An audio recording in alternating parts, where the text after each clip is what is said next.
თებერვალი იქნება საკმაოდ მრავალფეროვანი მთელი დღის განმავლობაში, მთელი საქართველოს მასშტაბით იქნება პროტესტი, ასევე იქნება გაფიცვაც. გაიფიცებიან ბიზნეს სექტორის წარმომადგენლები, ის ადამიანები, ვინც ერთხელ უკვე გაიფიცნენ და ამ ფორმით დაანახეს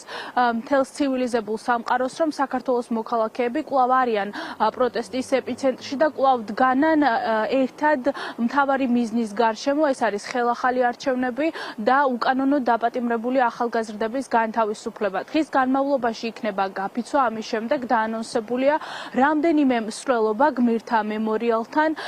და ამის შემდეგ უკვე არ არის გამორიცხული, რომ პროტესტის მთავარი ეპიცენტრი კვლავ იყოს რუსთაველის გამზირი და დედაქალაქის ცენტრალური ქუჩა კვლავ გადაკეტონ აქციის მონაწილეებმა. იმის მიუხედავად, რომ რეჟიმმა ფინანსური ტერორი დაიწყო უკვე აქციის მონაწილეების და ყოველდღიურად 100,000-ობით მოქალაქეს სახლში მისდის ჯარიმის ქვითრები, მაინც ამბობენ, რომ მათ არაფრის ეშინიათ და თებერვლის ბოლო კვირას საქართველოს მოქალაქეები კიდევ ერთხელ დაანახებენ ოლიგარქს და მთელს ცივილიზებულ სამყაროს, რომ პროტესტი ჩვენს ქვეყანაში არ ჩერდება და საქართველოს მოქალაქეები ყველაფრის მიუხედავად, დაშინების ცემის, უკანონო ჯარიმების მიუხედავად კვლავ დგანან ქუჩაში და ასე იქნება 25 თებერვალსაც, როდესაც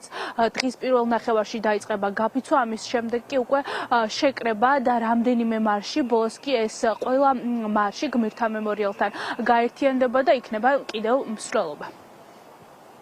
მაინც არ არის კრიზისი ქვეყანაში, ეს არის რომ არ დაინახო ის რაც არის, კრიზისი არის და კრიზისის მიზეზი ყველამ ვიცით. ახალგაზრდები გამოვიდნენ გულწრფელად ქუჩაში, ეს არის მართლა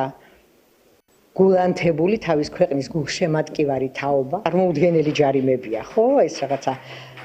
თითქმის 20-ჯერ მეტის არსებო მინიმუმზე, ხო, ეს წარმოუდგენელი რაღაცა ხდება, აჯარიმებენ თან 2-ჯერ, 3-ჯერ, 5-ჯერ და იგივე ადამიანს, მაგრამ მე მგონი ეს პირიქით უფრო მასტიმულირებელია, იმიტომ რომ ადამიანები ხვდებიან, რომ რო იქნება დაუშვათ სიტყვაზე 10 ადამიანი მარტივად დაჯარიმდება 10-ვე, მაგრამ როდესაც იქნება 10,000, ძალიან გაუჭირდებათ უკვე რატო გადაკეტეთ გზაო და ვიღაცის დაჯარიმება. ყოველ პარასკევს არის მარში, რომელიც ეძღვნება ჩვენს